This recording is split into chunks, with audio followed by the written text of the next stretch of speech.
हजारों करोड़ रुपए की सरकारी फंडिंग का प्रबंध हो, ये सुविधाएं हमारी प्रतिबद्धता को दर्शाती है। स्टार्टअप इंडिया के तहत स्टार्टअप्स को 9 लेबर और 3 एनवायरमेंट लॉ से जुड़ी कंप्लायंसेस को सेल्फ सर्टिफाई करने की सुविधा दी गई है। डॉक्यूमेंट्स के सेल्फ अटेस्टेशन से सरकारी प्रक्रियाओं को सरल बनाने का जो सिलसिला शुरू हुआ था, वो आज 25,000 से अधिक कंप्लायंसेस को खत्म करने के पड़ाव तक पहुंच चुका है। स्टार्टअप्स सरकार को अपने प्रोडक्ट्स या सर्विस आसानी से दे पाए, इसके लिए government e market place GeM platform पर स्टार्टअप रनवे भी बहुत काम आ रहा है। साथियों, अपने नौजवानों के सामर्थ्य पर भरोसा, उनकी क्रिएटिविटी पर भरोसा किसी भी देश की प्रगति का अहम आधार होता है। भारत आज अपने युवाओं के इस सामर्थ्य को पहचानते हुए नीतियां बना रहा है, निर्णय लागू कर रहा है। भारत में 1,000 से ज्यादा यूनिवर्सिटीज हैं, 11,000 से ज्यादा स्टैंड एलोन इंस्टीट्यूशंस हैं, 42,000 से ज्यादा कॉलेजेस हैं और लाखों की संख्या में स्कूल है। ये भारत की बहुत बड़ी ताकत है। हमारा प्रयास देश में बचपन से ही स्टूडेंट्स में इनोवेशन के प्रति आकर्षण पैदा करने, इनोवेशन को इंस्टीट्यूशनलाइज करने का है। 9,000 से ज्यादा अटल टिंकरिंग लैब्स आज बच्चों को स्कूलों में इनोवेट करने, नए आइडियाज पर काम करने का मौका दे रही है। अटल इनोवेशन मिशन से हमारे नौजवानों को अपने इनोवेटिव आइडियाज पर काम करने के लिए नए नए प्लेटफॉर्म मिल रहे हैं। इसके अलावा देश भर के स्कूलों और कॉलेजों में हजारों लैब्स का नेटवर्क हर क्षेत्र में इनोवेशन को बढ़ावा देता है। देश के सामने मौजूद चुनौतियों से निपटने के लिए हम इनोवेशन और टेक्नोलॉजी आधारित सॉल्यूशंस पर बल दे रहे हैं। हमने अनेकों हैकेथॉन्स का आयोजन करके नौजवानों को अपने साथ जोड़ा है। उन्होंने रिकॉर्ड समय में बहुत सारे इनोवेटिव सॉल्यूशंस हमें दिए हैं। ये आप भी अनुभव करते होंगे कि सरकार के अलग अलग विभाग, अलग अलग मंत्रालय किस तरह नौजवानों और स्टार्टअप के साथ संपर्क में रहते हैं, उनके नए आइडियाज को प्रोत्साहित करते हैं। चाहे नए ड्रोन रूल्स हो या फिर नई स्पेस पॉलिसी, सरकार की प्राथमिकता ज्यादा से ज्यादा युवाओं को इनोवेशन का मौका देने की है। हमारी सरकार ने आईपीआर रजिस्ट्रेशन से जुड़े जो नियम होते थे, उन्हें भी काफी सरल कर दिया है। केंद्र और राज्य सरकारें मिलकर आज देश में सैकड़ों इंक्यूबेटर्स को सपोर्ट कर रही है। आज देश में आई क्रिएट जैसे संस्थान इनोवेशन इकोसिस्टम को बढ़ाने में बहुत महत्वपूर्ण रोल प्ले कर रहे हैं। आई क्रिएट यानी international centre for entrepreneurship and technology, ये संस्थान अनेकों स्टार्टअप्स को मजबूत शुरुआत दे रहा है, इनोवेशन को प्रोत्साहित कर रहा है और साथियों, सरकार के इन प्रयासों का हम असर भी देख रहे हैं। वर्ष 2013-14 में जहां 4000 पैटेंट्स को स्वीकृति मिली थी, वहीं पिछले वर्ष 28,000 से ज्यादा पेटेंट्स ग्रांट किए गए हैं। वर्ष 2013-14 में जहां करीब 70,000 ट्रेडमार्क्स रजिस्टर हुए थे, वहीं 2021 में 2.5 लाख से ज्यादा ट्रेडमार्क रजिस्टर किए गए। वर्ष 2013-14 में जहां सिर्फ 4,000 कॉपीराइट ग्रांट किए गए थे, पिछले साल इनकी संख्या बढ़कर 16,000 के भी पार हो गई है। इनोवेशन को लेकर भारत में जो अभियान चल रहा है, उसी का प्रभाव है कि ग्लोबल इनोवेशन इंडेक्स में भी भारत की रैंकिंग में बहुत सुधार आया है। वर्ष 2015 में इस रैंकिंग में भारत 81 नंबर पर रुका पड़ा था। अब इनोवेशन इंडेक्स में भारत 46 नंबर पर है, 50 से नीचे आया है। साथियों, भारत का स्टार्टअप इकोसिस्टम आज दुनिया में अपना परचम लहरा रहा है। ये भारत के स्टार्टअप इकोसिस्टम की ताकत है कि वो पैशन से, सिंसियरिटी से और इंटीग्रिटी से भरा हुआ है। ये भारत के स्टार्टअप इकोसिस्टम की ताकत है कि वो लगातार खुद को डिस्कवर कर रहा है, खुद को सुधार रहा है, अपनी ताकत बढ़ा रहा है। वो लगातार एक लर्निंग मोड में है, चेंजिंग मोड में है, नई नई स्थितियां, परिस्थितियां के मुताबिक खुद को ढाल रहा है। आज किसी से ये देखकर गौरव नहीं होगा कि भारत के स्टार्टअप्स 55 अलग अलग इंडस्ट्री से काम कर रहे हैं। हर किसी को गर्व होगा। 5 साल पहले देश में जहां 500 स्टार्टअप भी नहीं थे, आज उनकी संख्या बढ़कर 60,000, 60,000 तक पहुंच चुकी है। आपके पास इनोवेशन की शक्ति है, आपके पास नए आइडियाज हैं, आप नौजवान ऊर्जा से भरे हुए हैं और आप बिजनेस के तौर तरीके बदल रहे हैं।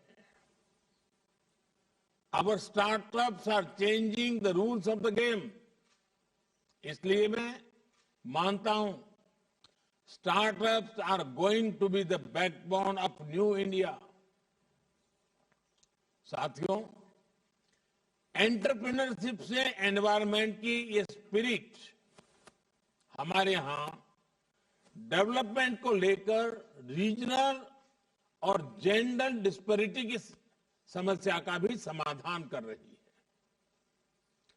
पहले जहां बड़े शहरों में, मेट्रो शहरों में ही बड़े बिजनेस फलते फूलते थे, आज देश के हर राज्य में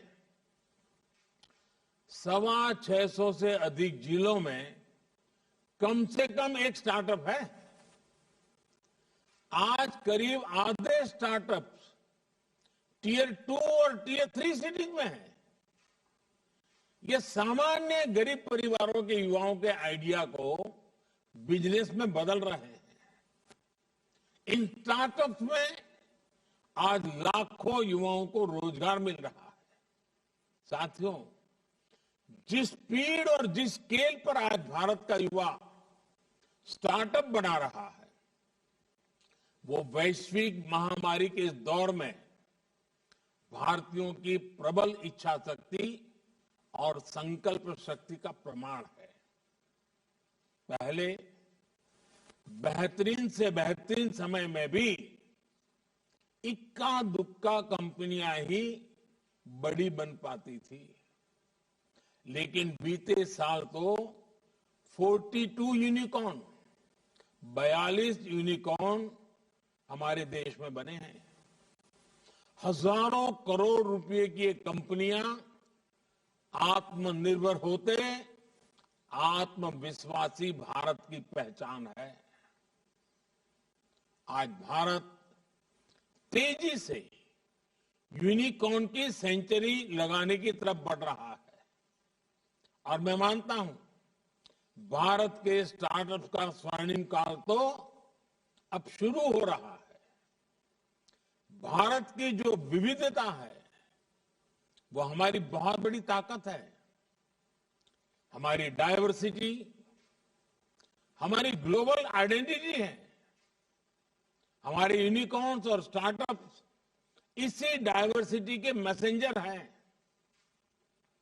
सिंपल डिलीवरी सिस्टम से लेकर सर्विस से लेकर पेमेंट सॉल्यूशन और कैब सर्विस तक आपका विस्तार बहुत बड़ा है। आपके पास भारत में ही डाइवर्स मार्केट्स, डाइवर्स कल्चर्स और उसमें काम करने का इतना बड़ा अनुभव है। इसलिए भारत के स्टार्टअप खुद को आसानी से दुनिया के दूसरे देशों तक पहुंचा सकते हैं।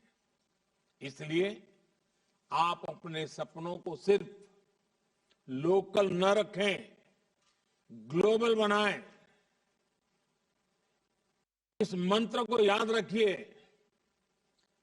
Let us innovate for India, innovate from India. साथियों, आजादी के अमृत काल में ये सबके लिए जुट जाने का समय है। ये सबका प्रयास से लक्ष्यों की तरफ बढ़ने का समय है। मुझे खुशी हुई जब एक ग्रुप में पीएम गति शक्ति नेशनल मास्टर प्लान को लेकर अहम सुझाव दिया। गति शक्ति प्रोजेक्ट में जो एक्स्ट्रा स्पेस है उसका उपयोग ईवी चार्जिंग इंफ्रास्ट्रक्चर के निर्माण के लिए किया जा सकता है। इस मास्टर प्लान में आज ट्रांसपोर्ट, पावर, टेलीकॉम सहित पूरे इंफ्रास्ट्रक्चर ग्रिड को सिंगल प्लेटफॉर्म पर लाया जा रहा है। मल्टी मॉडल और मल्टीपर्पज एसेट्स के निर्माण के इस अभियान में आपकी भागीदारी बहुत जरूरी है। इससे हमारे मैन्युफैक्चरिंग सेक्टर में नए चैंपियंस के निर्माण को भी बल मिलेगा। Defence manufacturing, cheap manufacturing, clean energy और ड्रोन टेक्नोलॉजी से जुड़े अनेक सेक्टर्स में देश के एम्बिशियस प्लान्स आपके सामने हैं। हाल में नई ड्रोन पॉलिसी लागू होने के बाद देश और दुनिया के अनेक इन्वेस्टर्स ड्रोन स्टार्टअप में इन्वेस्ट कर रहे हैं। आर्मी, नेवी और एयरफोर्स की तरफ से करीब 500 करोड़ रुपए के ऑर्डर ड्रोन कंपनियों को मिल चुके हैं। सरकार बड़े पैमाने पर गांव की प्रॉपर्टी की मैपिंग के लिए आज ड्रोन का उपयोग कर रही हैं स्वामित्व योजना के लिए। अब तो दवाओं की होम डिलीवरी और एग्रीकल्चर में ड्रोन के उपयोग का दायरा बढ़ रहा है। इसलिए इसमें बहुत संभावनाएं हैं। साथियों, तेजी से होता हमारा शहरीकरण भी एक बहुत बड़ा फोकस एरिया है। आज अपने मौजूदा शहरों को डेवलप करने और नए शहरों के निर्माण के लिए बहुत बड़े स्तर पर काम चल रहा है। अर्बन प्लानिंग, हमें बहुत काम करना है उस क्षेत्र में।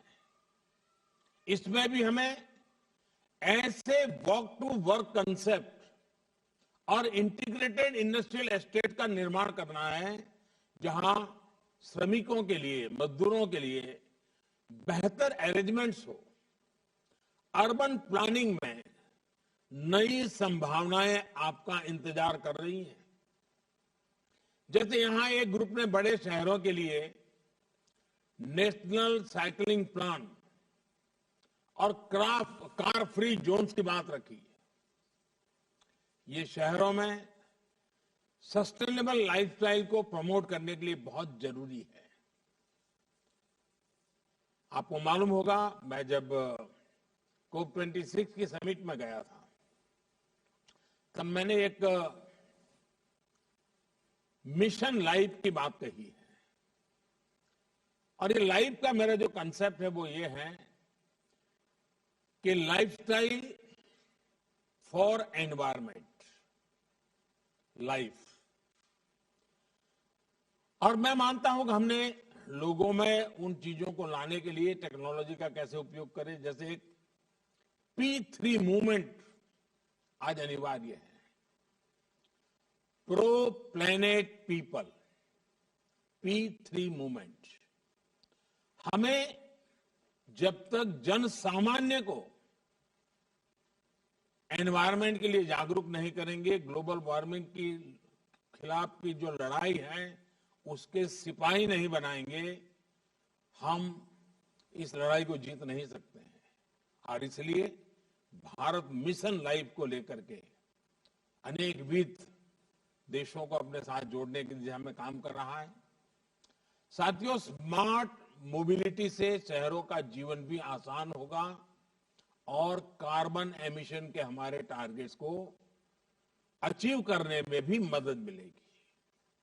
साथियों, दुनिया के सबसे बड़े मिलेनियल मार्केट के रूप में अपनी पहचान को भारत लगातार सशक्त कर रहा है। मिलेनियल आज अपने परिवारों की समृद्धि और राष्ट्र की आत्मनिर्भरता दोनों के आधार हैं। रूरल इकोनॉमी से लेकर इंडस्ट्री 4.0 तक हमारी जरूरतें और हमारा पोटेंशियल दोनों असीमित है। फ्यूचर टेक्नोलॉजी से जुड़े रिसर्च और डेवलपमेंट पर इन्वेस्टमेंट आज सरकार की प्राथमिकता है। लेकिन बेहतर होगा कि इंडस्ट्री भी इसमें अपना योगदान, अपना दायरा बढ़ाए। साथियों, 21वीं सदी के इस दशक में आपको एक बात और ध्यान रखनी है। देश में भी बहुत बड़ा मार्केट तो अब खुल रहा है। हमने डिजिटल लाइफस्टाइल में अब जाकर कदम रखा है। अभी तो हमारी करीब आधी आबादी ही ऑनलाइन हुई है। जिस स्पीड से, जिस स्केल पर, जिस कीमत में आज गांव गांव, गरीब से गरीब तक सरकार डिजिटल एक्सेस देने के लिए काम कर रही है, उससे बहुत कम समय में भारत में करीब 100 करोड़ इंटरनेट यूजर होने वाले हैं। जैसे जैसे दूर सुदूर क्षेत्रों में लास्ट माइल डिलीवरी सशक्त हो रही है, वैसे वैसे ग्रामीण मार्केट और ग्रामीण टैलेंट का बड़ा पुल भी बनता जा रहा है। इसलिए मेरा भारत के स्टार्टअप से आग्रह है कि गांव की तरफ भी बढ़े। ये अवसर भी है और चुनौती भी। मोबाइल, इंटरनेट, ब्रॉडबैंड कनेक्टिविटी हो या फिजिकल कनेक्टिविटी, गांव की आकांक्षाएं आज बुलंद हो रही हैं। रूरल और सेमी अर्बन एरिया एक्सपांशन की नई वेव की राह देख रहे हैं। स्टार्टअप कल्चर ने आइडिया को जिस प्रकार डेमोक्रेटाइज किया है, उसने महिलाओं और लोकल बिजनेस को एम्पावर किया है। आचार पापड़ से लेकर हैंडीक्राफ्ट तक अनेक लोकल प्रोडक्ट्स का दायरा आज व्यापक रूप से बढ़ा है। जागरूकता बढ़ने से लोकल के लोग, उसके लिए लोग वोकल हो रहे हैं। और अभी जब हमारे जयपुर के साथी ने, कार्तिक ने,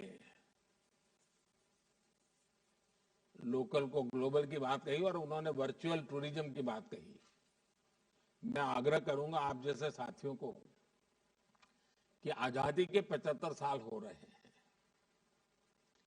क्या आप देश के स्कूल कॉलेज के बच्चों का एक कंपटीशन करें और वे अपने जिले में, अपने शहर में आजादी से जुड़ी जो घटनाएं हैं, जो स्मारक है, इतिहास के जो पन्ने हैं, उसका वर्चुअल क्रिएटिव वर्क करें और आप जैसे स्टार्टअप उसको कंपाइल करें और आजादी के 75 साल निमित्त वर्चुअल टूर के लिए देश को निमंत्रित किया जाए।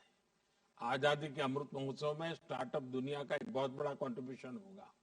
तो आपका विचार अच्छा है, उस विचार को किस रूप में लाया जाए, उसकी अगर आप शुरुआत करेंगे तो मैं पक्का मानता हूं कि इसको हम आगे बढ़ा सकते हैं। साथियों, कोविड लॉकडाउन के दौरान हमने देखा है कि लोकल स्तर पर कैसे छोटे छोटे इनोवेटिव मॉडल्स ने लोगों का जीवन आसान किया है। छोटे लोकल बिजनेस के साथ कोलैबोरेशन का एक बहुत बड़ा अवसर स्टार्टअप्स के पास है। स्टार्टअप्स इन लोकल बिजनेस को एम्पावर कर सकते हैं, एफिशिएंट बना सकते हैं। छोटे बिजनेस देश के विकास की रीढ़ है और स्टार्टअप्स नए गेम चेंजर है। ये साझेदारी हमारे समाज और इकोनॉमी दोनों को ट्रांसफॉर्म कर सकती है। विशेष रूप से विमेन एम्प्लॉयमेंट को इससे बहुत बल मिल सकता है। साथियों, यहां एग्रीकल्चर से लेकर हेल्थ, एजुकेशन, टूरिज्म सहित हर सेक्टर में सरकार और स्टार्टअप की साझेदारी को लेकर अनेक सुझाव आए हैं। जैसे एक सुझाव आया था कि हमारे यहाँ जो दुकानदार है वो उसकी जो कैपेबिलिटी उसका मुश्किल से 50-60% उपयोग कर पा रहा है, और उन्होंने एक डिजिटल सॉल्यूशन दिया था कि उसको पता रहे कि कौन सा सामान खाली हो गया है, कौन सा लाना है वगैरह। मैं आपको एक सुझाव दूंगा, आप उस दुकानदार को उसके जो ग्राहक है उसके साथ भी जोड़ सकते हैं। तो दुकानदार ग्राहक को सूचना कर सकता है कि आपकी ये 3 चीजें 3 दिन के बाद खाली हो जाने वाली है।